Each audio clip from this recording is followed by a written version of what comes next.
사랑과 은혜의 주님, 날마다 우리와 함께 하시며 우리에게 자비를 베풀어 주시는 주님께 감사드립니다. 우리를 긍휼히 여기시는 주님께서 우리와 함께 하시기에 오늘도 평안 가운데 하루를 시작하는 줄로 믿습니다. 주님의 사랑 위에 서게 하옵소서. 주님을 더욱 의지하며 소망의 걸음을 내딛게 하옵소서. 주님, 연약한 우리를 도와주소서. 육체의 연약함으로, 마음의 질병으로 고생하는 우리 인생들을 불쌍히 여겨 주옵소서. 고통과 근심으로 우리의 눈과 영혼과 몸이 쇠약하오나 고통 중에 주님을 의지하는 법을 배우게 하시고 눈물 가운데 건지시는 주의 따뜻한 손길을 경험하게 하옵소서.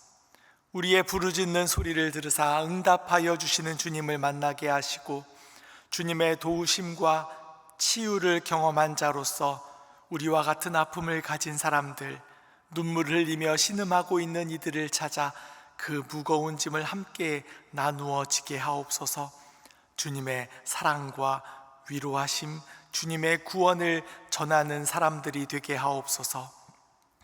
우리나라 대한민국을 사랑하시어 지키고 보호하시는 주님, 주님께서 맡기신 책임과 사명을 다하여 우리나라의 자유와 평화를 지키기 위해 자신을 내어놓았던 귀한 헌신들을 생각하며 이 시간 기도합니다.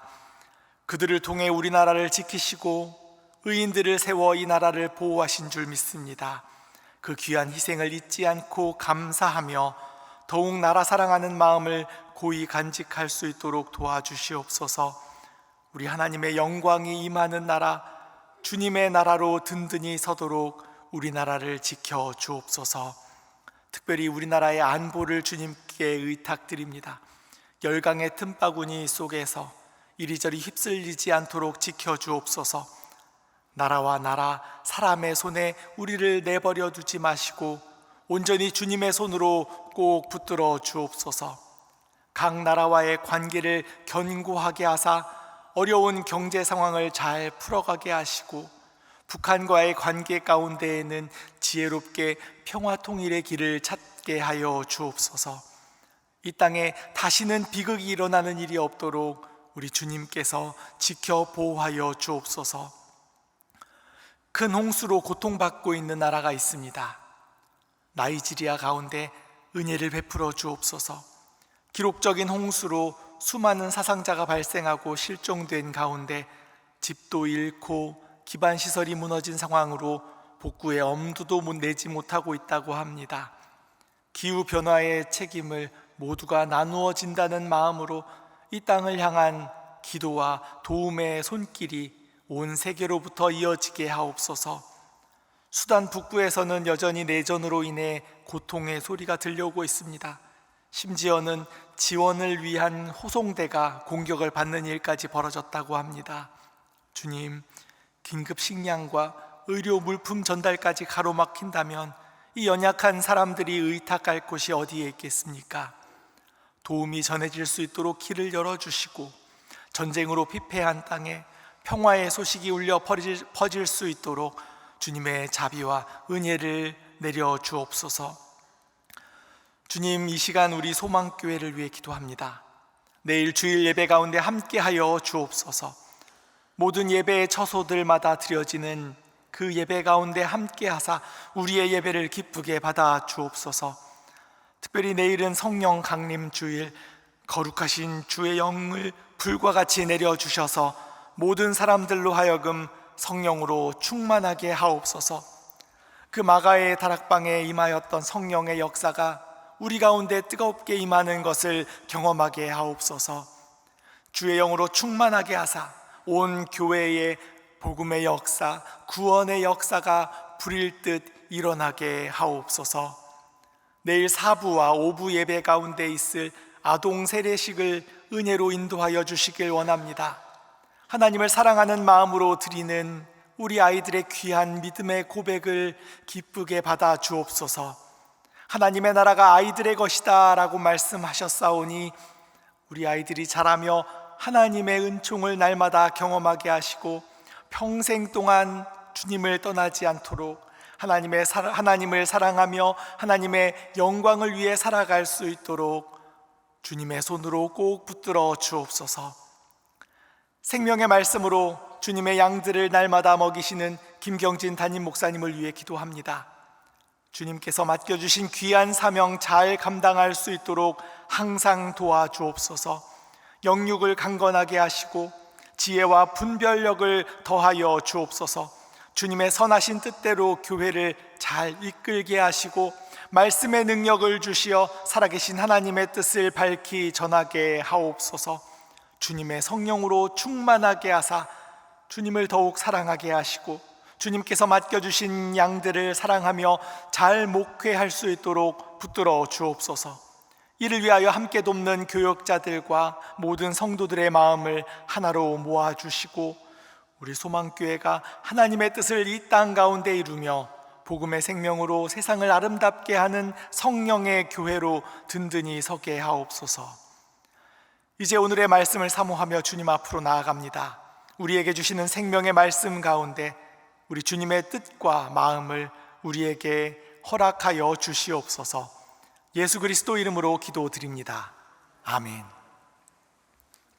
오늘 하나님께서 우리에게 주시는 말씀은 열왕기하 4장 29절부터 37절까지의 말씀입니다. 열왕기하 4장 29절부터 37절까지의 말씀을 함께 봉독하겠습니다. 엘리사가 게하시에게 이르되 내 허리를 묶고 내 지팡이를 손에 들고 가라.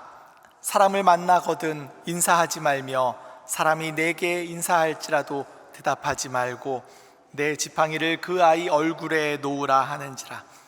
아이의 어머니가 이르되 여호와께서 살아계심과 당신의 영혼이 살아계심을 두고 맹세하노니 내가 당신을 떠나지 아니하리이다. 엘리사가 이에 일어나 여인을 따라가니라. 게하시가 그들보다 앞서가서 지팡이를 그 아이의 얼굴에 놓았으나 소리도 없고 듣지도 아니하는지라. 돌아와서 엘리사를 맞아 그에게 말하여 아이가 깨지 아니하였나이다 하니라. 엘리사가 집에 들어가 보니 아이가 죽었는데 자기의 침상에 눕혔는지라. 들어가서는 문을 닫으니 두 사람뿐이라. 엘리사가 여호와께 기도하고 아이 위에 올라 엎드려 자기 입을 그의 입에 자기 눈을 그의 눈에 자기 손을 그의 손에 대고 그의 몸에 엎드리니 아이의 살이 차차 따뜻하더라. 엘리사가 내려서 집 안에서 한 번 이리저리 다니고 다시 아이 위에 올라 엎드리니 아이가 7번 재채기하고 눈을 뜨는지라. 엘리사가 게하시를 불러 저 수넴 여인을 불러오라 하니 곧 부름에 여인이 들어가니 엘리사가 이르되 내 아들을 데리고 가라 하니라. 여인이 들어가서 엘리사의 발 앞에서 땅에 엎드려 절하고 아들을 안고 나가니라. 아멘. 오늘 말씀을 통해서 우리는 놀라운 부활의 기적을 보게 됩니다. 한 아이의 안타까운 죽음 가운데 선지자 엘리사가 이 아이를 어떻게 살렸는지를 오늘 본문은 자세하게 알려주고 있습니다.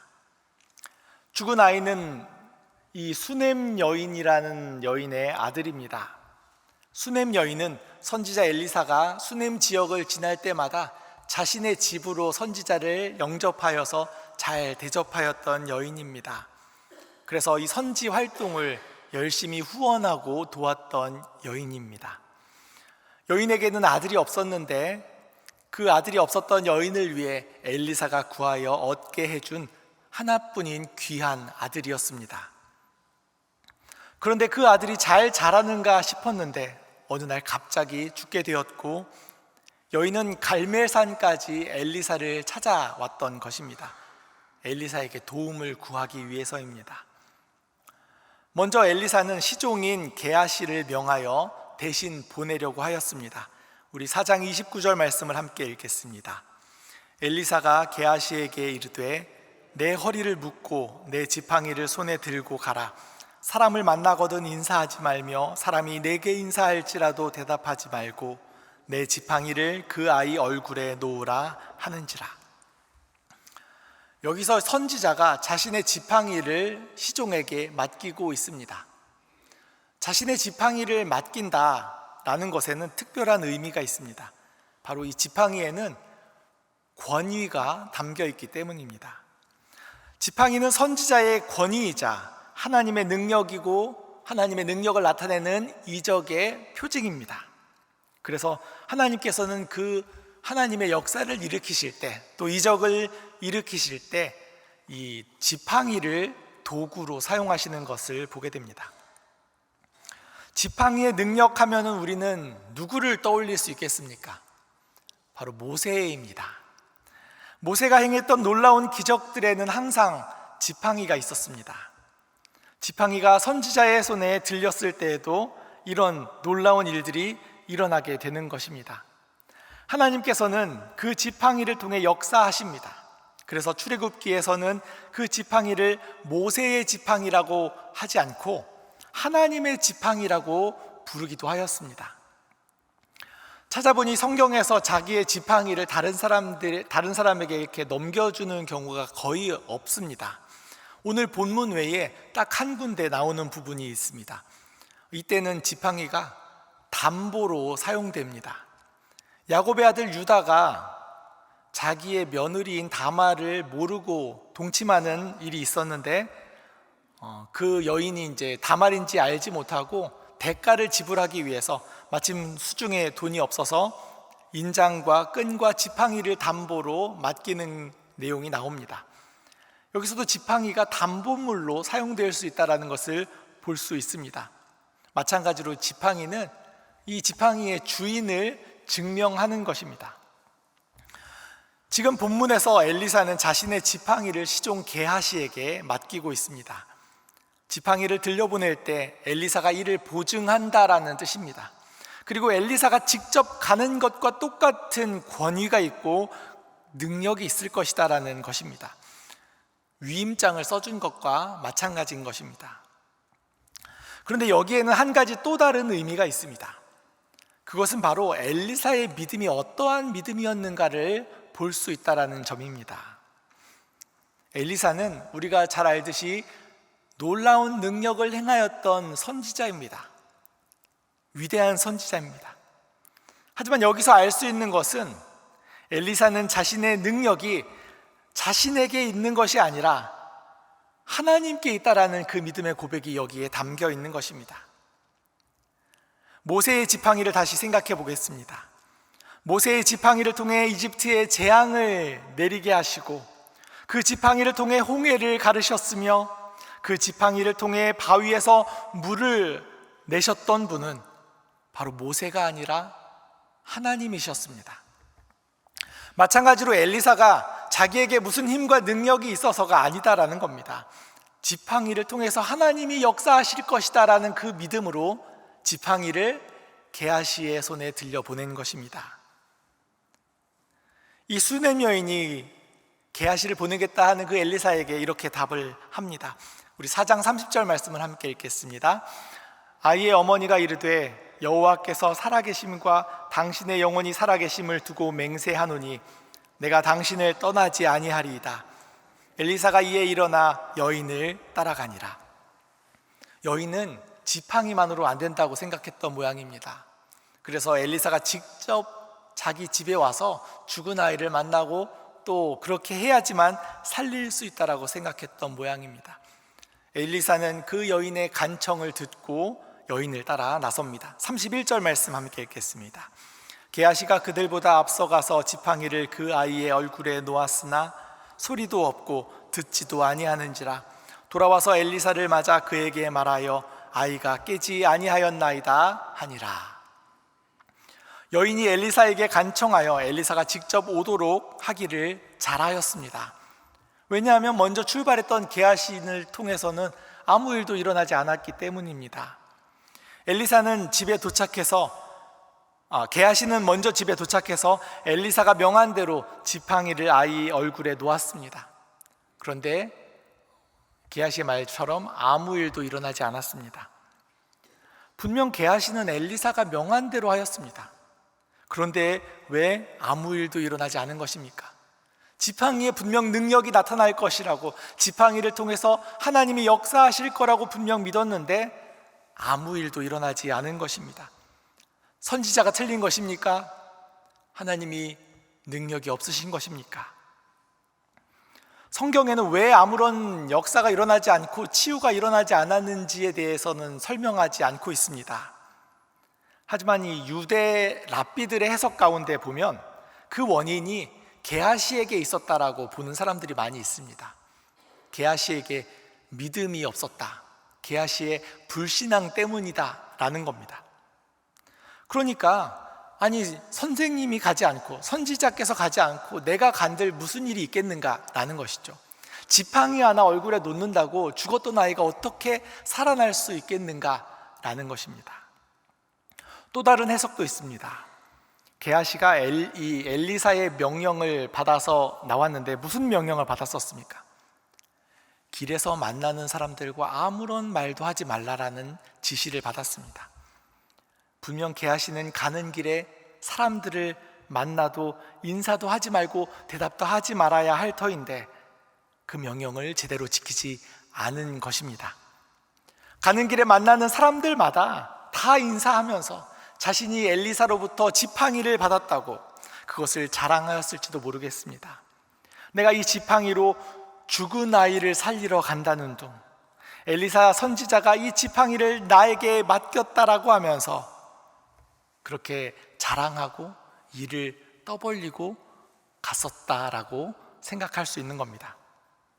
마치 엘리사가 엘리야의 겉옷을 물려받아서 그 겉옷으로 요단물을 갈랐던 것처럼 게하시는 자신이 무슨 후계자나 되는 양 자랑했을 가능성이 있다는 말입니다.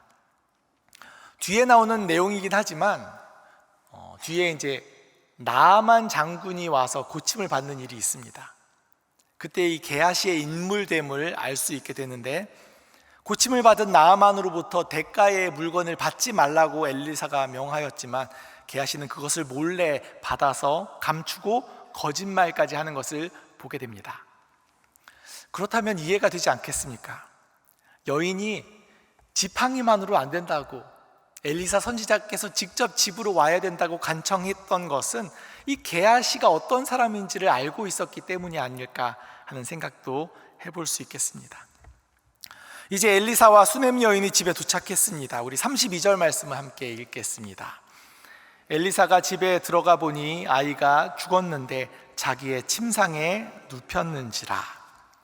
엘리사는 아이가 죽은 것을 확인했습니다. 이제 선지자가 할 일은 무엇입니까? 아이를 어떻게 살려야 하겠습니까? 33절 말씀 함께 읽겠습니다. 들어가서는 문을 닫으니 두 사람뿐이라. 엘리사가 여호와께 기도하고. 엘리사는 여인을 내보내고 죽은 아이와 단둘이 방에 있습니다. 그러면서 가장 먼저 했던 것은 무엇입니까? 기도입니다. 선지자는 자신의 능력을 보이는 사람이 아닙니다. 하나님을 보이는 사람입니다. 하나님께 먼저 그 뜻을 구하고 하나님께 도움을 요청하며 하나님의 영광을 나타내는 사람이 선지자인 것입니다. 기도를 한다라는 것은 무슨 의미입니까? 자신에게 능력이 있는 것이 아니라 오직 하나님께만 능력이 있다라는 고백이 담겨 있는 것입니다. 기도한다는 것은 오직 이 모든 일을 이루시는 분은 여호와 하나님밖에 없으시다는 고백이며, 기도를 한다라는 것은 나는 마치 저 지팡이와 같은 존재일 뿐이라고, 하나님의 기적을 나타내는 도구일 뿐이라고 자신을 고백하는 것입니다. 쉬지 말고 기도하라는 말씀이 있습니다. 나의 모든 도움은 오직 하나님께만 있습니다라는 그 삶의 태도를 가지고 날마다 살아가라라는 말씀입니다. 말만이 아니라 진정으로 하나님만 의지하고 의존하는 마음의 자세를 가져야 하는 것입니다. 모든 일을 생각하고 판단할 때, 어떤 일을 행하고 결과를 구하게 될 때에, 무엇보다 내 힘으로 되지 않는 일들을 맞닥뜨리게 될 때에 우리는 하나님께 먼저 기도해야 합니다. 주님의 뜻을 구하고 주님을 의지하여야 한다는 것을 꼭 기억하셨으면 좋겠습니다. 선지자 엘리사도 기도부터 먼저 하였는데 우리가 무엇이라고 기도도 하지 않고 스스로 결정하고 스스로 판단합니까? 심지어 우리 예수님께서도 기도하셨는데 우리는 얼마나 대단한 사람들이라고 그렇게도 자신만만하게 무모하게도 기도도 하지 않고 나서고 있습니까? 우리 4장 34절 말씀 함께 읽겠습니다. 아이 위에 올라 엎드려 자기 입을 그의 입에, 자기 눈을 그의 눈에, 자기 손을 그의 손에 대고 그의 몸에 엎드리니 아이의 살이 차차 따뜻하더라. 이 엘리사가 아이를 살리는 방법이 아주 독특합니다. 기도를 하면서 하나님께 이렇게 하라고 지시를 받았는지 모르겠지만 엘리사는 죽은 아이 위에 엎드렸습니다. 자신의 입을 아이의 입에 대었습니다. 자신의 눈을 아이의 눈에, 자신의 손을 아이의 손에 올려놓았습니다. 말 그대로 아이의 몸에 자신의 몸을 그대로 포개어 놓았습니다. 이것은 마치 부활을 일으키기 위해서는 이렇게 해야 된다라는 매뉴얼입니까? 엘리사의 스승인 엘리야도 이와 같이 비슷한 행위를 한 적이 있습니다. 사르밧 과부의 아들이 죽었을 때인데 엘리야도 이 아들을 살리려고 하였습니다. 이때 보면은 엘리야는 먼저 자신의 그 침상, 자기가 누웠던 침상에 이 사르밧 과부의 아들을 눕힙니다. 그리고 엘리야는 여호와께 부르짖어 기도하고는 이와 같이 아이의 몸 위에 자신의 몸을 포개어 올리는 일을 합니다. 그때 엘리야가 올렸던 기도가 이렇게 기도하였습니다. 내 하나님 여호와여, 원하건대 이 아이의 혼으로 그의 몸에 돌아오게 하옵소서. 하나님께서는 엘리야의 그 소리를 들으시고 아이의 혼이 몸으로 돌아오게 하셨다라고 성경은 우리에게 기록하고 있습니다. 수넴 여인과 엘리사는 이 엘리야가 사르밧 과부의 아들을 살린 그 일을 알고 있었던 모양입니다. 그래서 여인은 죽은 아이를 이때와 같이 선지자의 침상에 눕히고 선지자를 직접 모시고 온 것입니다. 엘리사도 동일한 방법으로 아이를 살리려 한 것으로 보입니다. 차이가 있다라고 한다면 무엇입니까? 엘리야는 3번 자신의 몸을 포개었는데 엘리사는 2번 포개었습니다. 중요한 것은 그것이 아닙니다. 어떻게 했고 무엇을 했기 때문에 살아났고, 중요한 의미는 먼저 죽은 자와의 그 접촉을 통해서 선지자가 부정해졌다라는 것입니다. 엘리사는 스스로 자신이 부정해지는 것을 감수한 것입니다. 그만큼 간절하였고 그만큼 아이를 사랑하였습니다. 심지어는 자신이 부정해질 뿐만 아니라 자신의 그 생명까지도 아이를 살릴 수만 있다면 내어주겠다라는 심정으로 그와 같이 한 것입니다. 차갑게 식어버린 그 아이의 몸이 나의 그 체온으로 인해 따뜻해질 수만 있다라고 한다면 무엇이든 할 수 있겠다라는 것이죠. 자신의 생명이라도 내어주고자 한 행위입니다. 또한 자신의 몸을 그대로 아이의 몸 위에 올려놓았다라는 것은 이 처음 게하시에게 했던 명령, 자기의 지팡이를 아이의 얼굴 위에 올려놓으라 했던 그 명령과도 이어집니다. 마치 아이의 얼굴 위에 지팡이를 올려놓았던 것처럼 지금은 엘리사 자신의 몸을 아이의 몸 위에 올려놓은 것입니다. 보통 지팡이일 뿐이라도, 아무것도 아닌 지팡이라 할지라도 하나님께서 사용하시면 역사가 일어난다라는 그 믿음의 고백으로 명령하였었습니다. 이번에는 자신의 그 몸이 하나님의 도구로 쓰임받아서 기적을 일으키는 일에 쓰임받을 수만 있다라고 한다면 기꺼이 그렇게 하겠다라는 믿음의 행위인 것입니다. 도구일 뿐인 자신에게 무슨 체면이 있겠습니까? 무슨 상식을 앞세우겠습니까? 엘리사는 온전히 쓰임받기를 바라는 마음으로, 기적의 통로로 쓰임받기를 바라는 그 마음으로 아이 위에 엎드린 것입니다. 기도하는 선지자, 자신이 부정해지더라도 그것을 감수하고 생명을 살리고자 했던 선지자, 겸손하게 자신을 도구로 드리는 그 선지자를 통해서 하나님은 놀라운 기적의 역사를 보여주셨습니다. 아이의 살에 온기가 생기기 시작하였습니다. 아이의 몸에 생명의 기운이 전달된 것입니다. 35절 말씀 함께 읽겠습니다. 엘리사가 내려서 집안에서 한번 이리저리 다니고 다시 아이 위에 올라 엎드리니 아이가 7번 재채기하고 눈을 뜨는지라. 왜 엘리사는 내려와 집안을 이리저리 다녔습니까? 저는 한번 상상을 해봤습니다. 왜 한번 포개고는 아이가 좀 따뜻해졌다고 막 여기저기 방안을 다녔을까? 아마도 자신의 몸을 더 따뜻하게 만들어서 그 온기를 아이에게 전달하고자 했던 것은 아닐까 생각해 보겠습니다. 엘리사가 다시 아이 위에 자신의 생명을 포개었을 때 아이가 온전히 살아납니다. 아이가 여기서 7번 재채기를 했다라고 하는데 7이라는 숫자는 완전수로 완전함, 충만함, 하나님의 완전한 역사를 상징하는 숫자입니다. 아이에게 체온이 돌아오고 호흡이 돌아오면서 그 생명이 완전하게 살아났다라는 뜻입니다. 36절 37절 말씀 함께 읽겠습니다.